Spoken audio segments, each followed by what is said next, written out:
Back-to-back games with 20-plus points, career high 30 points. Yep. What have you been seeing lately, and how you grade your performance as of late? My performance has been pretty good as of late. I feel like I'm being more aggressive, just trying to find my spots to score and even create more for myself.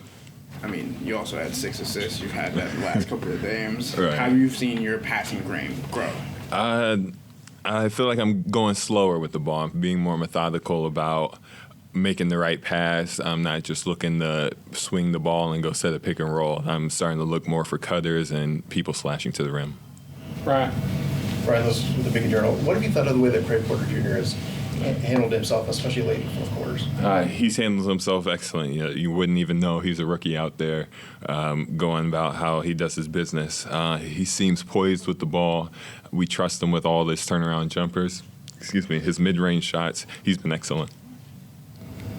Jackson, flipping to right down Euclid. 4 of Donovan's 9 assists went to you. How do you feel your chemistry has really evolved over the last several weeks? It's evolved well. I mean, I feel like I remember one time we were one of the top pick and roll teams in the NBA.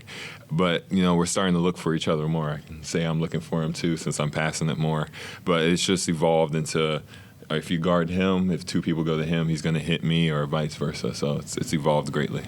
You've talked about how you've been more aggressive. How do you keep that level of aggression up throughout the rest of the season? Right. Just pick my spots. When people come back, things change, but I can still find my spots to be aggressive, to still try to keep this momentum going.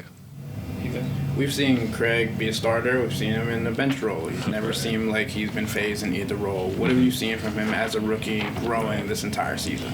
The thing with Craig, he doesn't take things too seriously in the best way possible. He could have looked at him losing his starting spot and been mad, and got his head out of the game, but he was still poised. He was ready to help. He stayed himself like he was these past couple of games. Anything else for this? Last one, Jackson. This was kind of a weird game where you guys shot very poorly from deep. What do you take away from a game like this where it doesn't feel like you guys played as bad as the outcome would kind of suggest? Right. Games like these, like you said, we shot poorly, 14% from 3. Nights like that happen. I feel like we played decent on defense. It wasn't perfect. We got the shots that we wanted to shoot. They just didn't fall. So if we could keep games like this where we're playing aggressive defense, the shots will fall eventually.